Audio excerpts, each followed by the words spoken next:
कृषि कानूनों के खिलाफ किसान संगठनों के भारत बंद का मिला जुला असर।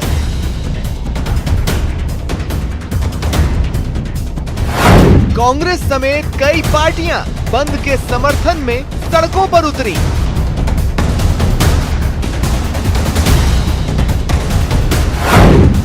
राजस्थान में भी बंद का मिला जुला असर।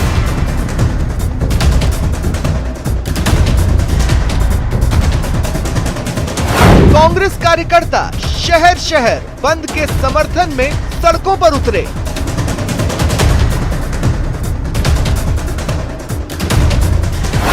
परिवहन मंत्री खाचरियावास ने ट्रैक्टर चलाकर किया किसानों का समर्थन। बीजेपी की तानाशाही और जुल्म चलेगा नहीं। 15 लाख दूंगा, अच्छे दिन लेकर आऊंगा, ये अच्छे दिन है क्या? जब किसान बिल मांग ही नहीं रहा है तो बिल किसको देना चाहते हो? हमें ये बिल नहीं चाहिए। बिल राहुल गांधी और अशोक गहलोत आह्वान करेंगे तो दिल्ली भी जाएंगे, लेकिन पूरी कांग्रेस का कार्यकर्ता सड़कों पर है राहुल गांधी के आह्वान पर। जयपुर में बीजेपी ऑफिस के सामने एनएसयूआई और बीजेवाईएम के कार्यकर्ता भिड़ गए।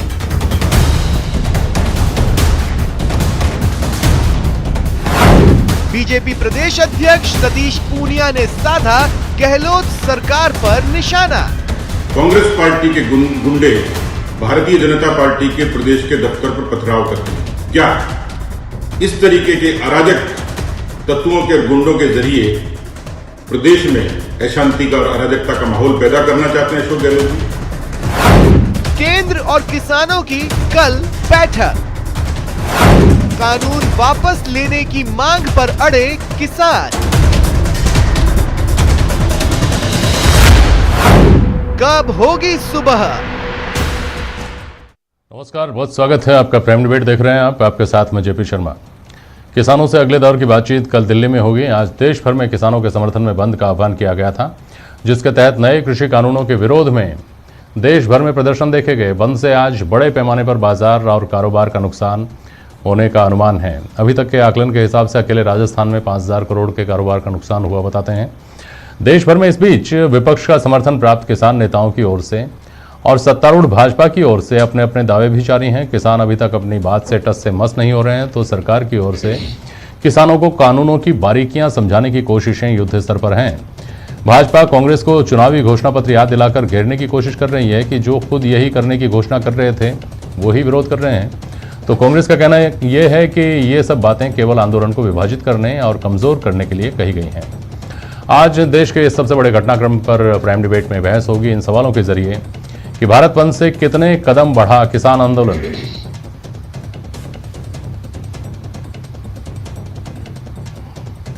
किसानों के लिए बंद में किसानों की भागीदारी कितनी,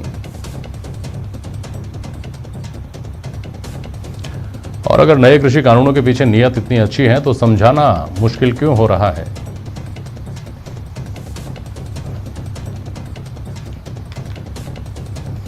हमारे साथ अभिषेक चौधरी हैं, एनएसयूआई के प्रदेश अध्यक्ष। प्राइम डिबेट में आज पंकज जोशी जी हैं, भारतीय जनता पार्टी के प्रवक्ता।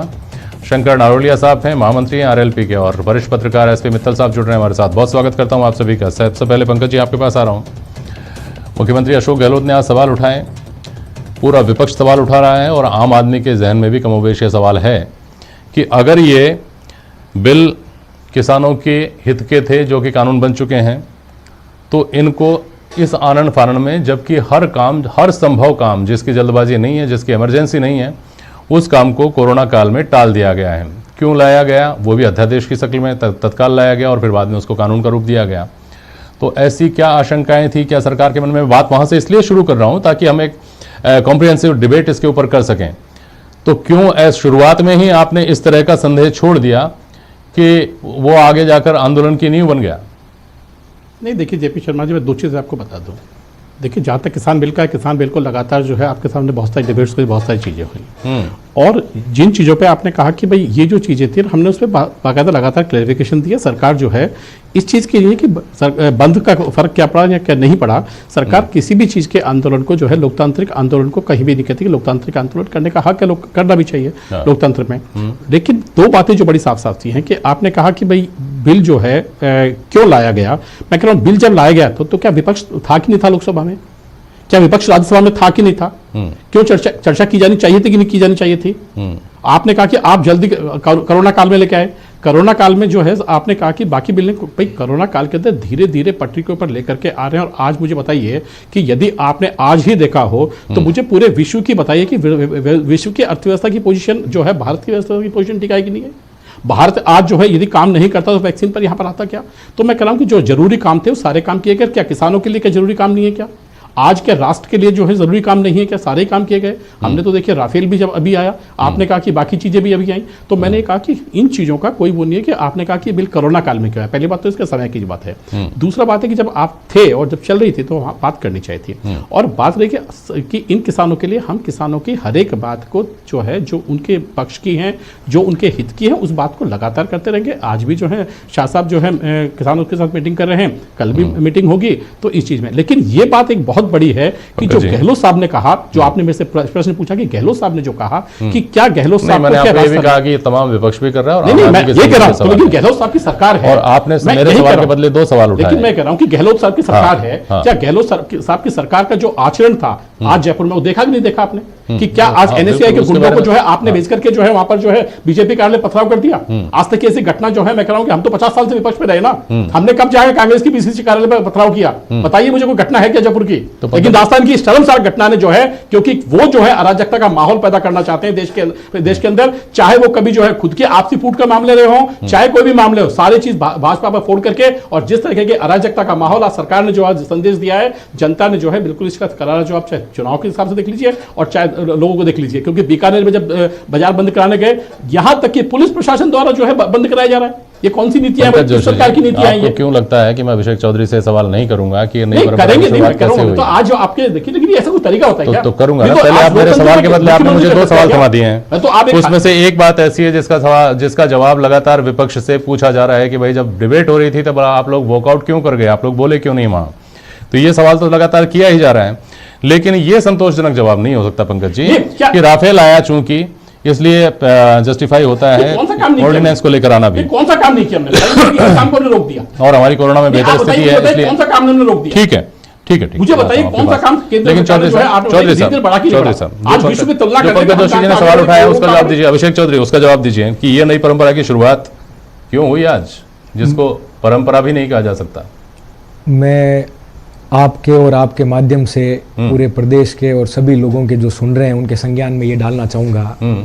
हमने पिछले हफ्ते बुधवार को प्रदेश के सभी सांसदों का हमने घेराव किया और बड़े ही शालीनतापूर्वक हमने वो कार्यक्रम किया। कहीं किसी तरह की कोई हिंसक घटना तो बहुत बड़ी बात है, हमने किसी तरह की नारेबाजी भी नहीं की उस कार्यक्रम में। उससे पहले हमने प्रधानमंत्री जी का जो जन्मदिन था उसे हमने बेरोजगार दिवस के रूप में मनाया। उससे पहले हमने नीट और जेई के आंदोलन किए। हिंसा हमारी विचारधारा नहीं है और हमें हमारे संगठन में हमेशा गांधी जी के रस्तों पर चलने का और अहिंसात्मक जीवन जीने का पाठ पढ़ाया जाता है और उन्हीं पच्चीनों पर हम चलकर हमारी जो राजनीतिक शुरुआत जो है हमने की है। आज तक हमने कभी किसी कार्यक्रम में जैसे कि कभी हिंसा का रूप नहीं लिया। आज भी हमने हमारी तरफ से कोई पहल नहीं करी। जब वहां जाके इस तरह का घटनाक्रम एकदम से हुआ आप भाजपा कार्यालय पर प्रदर्शन करने गए थे क्या? बिल्कुल, हम भाजपा कार्यालय तो नई परंपरा की शुरुआत नहीं है क्या? हम लोकतांत्रिक तरीके से आप सांसदों के यहाँ प्रदर्शन करते आए हैं, ये भी करते आए हैं, आप भी करते आए हैं। हम शांतिपूर्ण उपवास रखते हैं, मौन रखते हैं, हड़ताल करते हैं, सचिवालय पर विधानसभाओं पर प्रदर्शन भी हुए हैं, होते हैं, शांतिपूर्ण तरीके से हम हमारा लेकिन दूसरी पार्टी के कार्यालय पर जाकर प्रदर्शन किया गया हो, ऐसी घटनाएं तो एसपी मित्तल साहब बहुत कमी देखने में आई होंगी। जब देश में इतना बड़ा आंदोलन चल रहा है, देश का अन्नदाता सड़कों पर बैठा है और एक पार्टी जो पूरे देश में अपनी सरकार चला रही है वो उस पार्टी के कानों पे जूं तक नहीं रेंग रही। सिर्फ उन्हीं लोगों के कानों की आवाज, उन लोगों को सुना, उनके कानों में वो आवाज पटकने के लिए ही हमने सभी सांसदों का घेराव किया और उन्हीं लोगों को जगाने के लिए आज हम भारतीय जनता पार्टी के कार्यालय पर शांतिपूर्ण तरीके से, एक मौन तरीके से, गांधीवादी तरीके से हम गए। अभिषेक चौधरी, मुझे तो सिर्फ इतना बता दीजिए कि आज से पहले आप छात्र राजनीति में हैं और राजनीति में आपका लंबा भविष्य है। आपको लेकिन पुरानी चीज़ें भी आपने पढ़ी सुनी देखी, साथ में रहते हैं आप, राजनेताओं के राजनीति में हैं। आप कोई एक उदाहरण मुझे बता सकते हैं क्या, जब भारतीय जनता पार्टी के लोग पीसीसी पे गए हों प्रदर्शन करने, या पीसीसी के लोग भारतीय जनता पार्टी प्रदेश कार्यालय पर आए हों प्रदर्शन करने? आज से पहले आप मुझे एक ऐसा उदाहरण दिखा दीजिए जब देश के 2.5, 3, 4 लाख अन्नदाता सड़कों पर बैठे हैं और देश की केंद्र सरकार ने मौन व्रत धारण कर रखा है और वो लगातार उनका 2011 में हुए। देखिए, इस बात पर हम बहुत लंबी बहस नहीं करेंगे, लेकिन आप ये जान लीजिए कि 2011 में जो आंदोलन हुआ था उससे ज्यादा बड़ा देशव्यापी आंदोलन ये नहीं चल रहा है। और मैं, आप लोग राजनीति वाले आपस में जाने, राजनीति वाले आपस में जाने, आप लोग आपस में जाने, लेकिन एक आम आदमी के तौर पर मैं बात कह रहा हूँ कि ये काम अगर पंकज जोशी करते हैं या इनकी पार्टी करती है तो उसको भी इतने ही सवालों का सामना करना चाहिए। अगर पंकज जोशी की पार्टी या इनका छात्र संगठन इस तरह का करता है अगर कुछ, तो उस पर भी उतने ही सवाल खड़े होने चाहिए। बहरहाल, आरएलपी का क्या स्टैंड रहेगा सर? आज कुछ क्लियर करने वाले थे आप शंकर नारोलिया जी। सर, हमारा तो क्लियर स्टैंड है और पार्टी हमेशा किसानों के साथ है। और पहले दिन जिस दिन पार्टी की स्थापना हुई तो हमारा पहला मुद्दा था किसान और युवा, और किसानों के साथ अगर कुछ गलत होता है तो पार्टी उनके साथ है। और हमारे सुप्रीमो ने घोषणा करी है। नहीं, अब ये अगर हट गया कि क्या है, आप लोग ये मतलब आपको क्लियर हो गया है किसानों के खिलाफ है, किसानों की बहबूदी के लिए, किसानों की बेहतरी के लिए तो है हम क्या? इस बिल के खिलाफ 12 तारीख को कोटपुतली में नेशनल हाईवे जाम करेंगे और जरूरत पड़ी तो राजस्थान से दिल्ली कूच करेंगे पूरे किसानों के साथ में। और आरएलपी के प्रत्येक कार्यकर्ता, सारे कार्यकर्ता मिलकर आज भी पूरे राजस्थान में आरएलपी के कार्यकर्ताओं ने किसानों के साथ में उनका समर्थन किया है। और राजस्थान भारत बंद जो हुआ तो फिर राजस्थान में कई जगह हमारे कार्यकर्ताओं ने जाके और 12 बजे से लेके और 3-4 बजे के आसपास बंद करवाया। चक्का जाम करेंगे और एनडीए को समर्थन जारी रखेंगे? बिल्कुल बिल्कुल, नहीं बिल्कुल नहीं। एनडीए के समर्थन का क्या होगा? लोगों की नजर इस बात के ऊपर है। अगर कल बात होती है और अगर कल कोई किसानों की बात नहीं सुनी जाती है तो एनडीए से अलग होने में ज़्यादा टाइम नहीं लगेगा। मतलब कल तक का वक्त दे रहे हैं क्या आप? बिल्कुल। पहले आपने 8 तारीख तक का दिया था। बस आज शाम तक बात हुई और कल सुबह तक ये देख लो, अगर अमित शाह जी ने कल बुलाया है और अगर कल कोई बात बैठती है तो ठीक है, नहीं कल एनडीए से अलग होने में ज़्यादा टाइम नहीं लगेगा। चलिए ठीक है। एसपी मित्तल साहब, आपके पास आ रहा हूँ। पंकज जोशी जी ये कह रहे हैं कि ये बिल धीरे धीरे स्थितियां सामान्य हो रही हैं कोरोना में, और हम सबसे बेहतर स्थिति में हैं चूंकि दुनिया में, इसलिए हमने अपने आप को इस स्थिति में पाया कि हम ये नए कानून लेकर के आए। क्या ये बात जस्टिफाई होती है मित्तल साहब? नहीं जेपी जी, इसमें तो कोई दो राय नहीं है कि ये जो कानून है इसको लेकर पिछले कम से कम 12-13 दिन से हम देख रहे हैं दिल्ली के चारों तरफ जो है धरना प्रदर्शन चल रहा है। और शायद मेरा ऐसा मानना है कि सरकार जो है वो उन तक मैसेज अपना देने में सफल नहीं हो पाई है, उनको समझा नहीं पाई है कि ये जो बिल है वो किसानों के हित में, इसलिए बड़ी संख्या में इतने लोग वहां बैठे हुए हैं। लेकिन मैं आज के बंद के संदर्भ में एक बात जरूर महत्वपूर्ण कहना चाहता हूं कि जैसे हम पूरे देश के परिप्रेक्ष्य में देखें तो ये जो बंद है वो राजनीति का शिकार हुआ है। जहां जहां भी कांग्रेस शासित प्रदेश रहे वहां सरकार की ओर से बंद करवाए गए, और जहां सरकारें कांग्रेस की नहीं थी वहां आपने देखा हो कि वो बंद नहीं हो पाया। जैसे हम मध्य प्रदेश में देखते हैं तो मध्य प्रदेश में बंद सफल नहीं हुआ। पश्चिम बंगाल ने पहले ही मना कर दिया कि हम इसको बंद को नहीं मानते। तमिलनाडु में बंद नहीं हुआ। तो जहां जहां भी कांग्रेस की सरकार थी, जिसमें हम पंजाब को शामिल करें, राजस्थान को शामिल करें, छत्तीसगढ़ को शामिल करें, वहां बंद हुआ। अब राजस्थान को देखें तो मुख्यमंत्री अशोक गहलोत ने पहले से ही कह दिया कि हम इस बंद का समर्थन करते हैं, और राष्ट्रीय स्तर पर भी कहा गया। और इस बंद को सफल बनाने के लिए सरकार की ओर से रात को 12 बजे बाद ही रोडवेज की बसें बंद कर दी गई और जो मंडियां थी उन पे ताले लगा दिए गए। तो मतलब सरकार ये खुद चाहती थी कि ये बंद सफल हो। तो स्वाभाविक है कि जब सरकार चाहती है कि बंद सफल हो तो फिर जो भाजपा के कार्यालय पर जो आज पत्थरबाजी हुई या जो भी कोई तनावपूर्ण स्थिति हुई, उसका स्वाभाविक है वो ऐसा कदम होगा ही होगा, क्योंकि सरकार तो खुद ही चाह रही थी। और ये बात सही है कि राजस्थान के कई क्षेत्रों के अंदर आज पुलिस भूसरसक बनी रही और कांग्रेस के कार्यकर्ताओं ने जिस तरीके से चाहा उस तरीके से इस बंद को सफल बनाने की कोशिश की गई। अच्छा, ये भी बताइए मित्तल साहब, अभिषेक चौधरी हमारे मित्र ये कह रहे हैं कि इनको भाजपा मुख्यालय पर जाकर इसलिए प्रदर्शन करना पड़ा चूंकि इस तरह से आंदोलित नहीं हुआ है देश। ऐसा आंदोलन देश में खड़ा हुआ है और आम आदमी इतना कसमसा रहा है कि उसको आवाज देने के लिए, अपनी बात को पहुंचाने के लिए सभी सांसदों के घरों का घेराव करना कम पड़ गया था, तो इसलिए उनको भाजपा मुख्यालय पर जाकर प्रदर्शन करना पड़ा। जी सामान्य तौर पे ऐसा होता है कि जब बंद होता है विपक्ष में जो लोग होते हैं या पक्ष में जो लोग होते हैं वो करते हैं, लेकिन आप ये देखो कि लॉ एंड ऑर्डर को कभी नहीं बिगड़ने दिया जाता है। मतलब कोई भी पार्टी यदि ये कहती है कि हम फलानी की जगह प्रदर्शन करेंगे तो पुलिस उसको मौके पे नहीं जान देती। जब आज एनएसयूआई की ओर से ये कहा गया कि हम भाजपा कार्यालय पे प्रदर्शन करने जाएंगे तो उनको रोका जाना चाहिए था, मेरा ये मानना है। लॉ एंड ऑर्डर को रोकने बनाए रखने के लिए उनको रोका जाना चाहिए था, लेकिन उनको नहीं रोका और वो लोग पूरे के पूरे बड़ी संख्या के अंदर भाजपा के प्रदेश कार्यालय पे वहां पहुंच गए।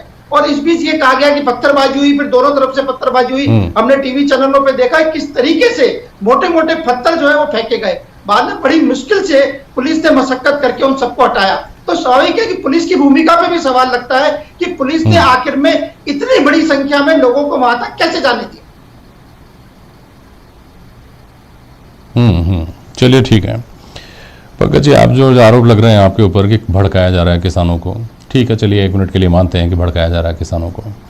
3 सामान्य सी बातें आपको क्लियर करनी है कि एमएसपी खत्म नहीं होगा, मंडियां बंद नहीं होगी और किसान की ज़मीन जो है वो किसी के पास रहन नहीं रखी जाएगी, गिरवी नहीं रखी जाएगी।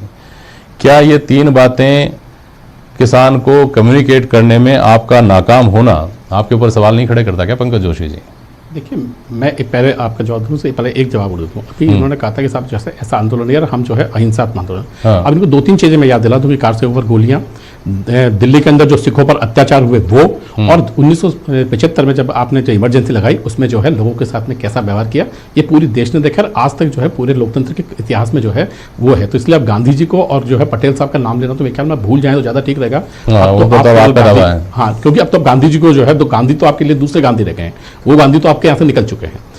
तो पहली बात। दूसरी बात, आपने जो कहा कि ये 3 चीज़ों को समझाने में, देखिए हम समझाने में सफल रहे, तभी आज आप देखें तो पूरे आप जो लोग दिखा रहे हैं कि मिला जुला असर रहा। तो देखिए लोगों ने माना, लेकिन हम ये मानते हैं कि कोई भी किसान क्यों आंदोलन करे, क्योंकि जब देश की जनता के पक्ष में है, जो उनके हितों में है, यदि किसी का हित, यदि किसी एक व्यक्ति का हित भी यदि प्रभावित होता है तो उस पर भी बात की जानी चाहिए।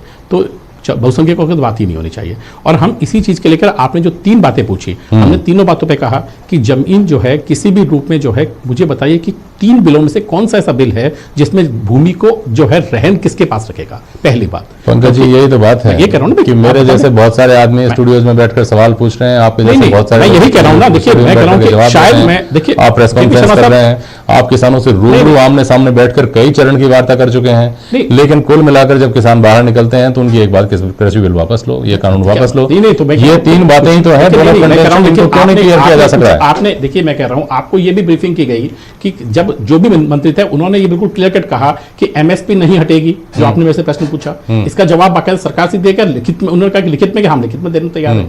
हमने कहा कि रहन नहीं रखी जाएगी, हमने लिखित में देने की बात की, लिखित में देने को तैयार है।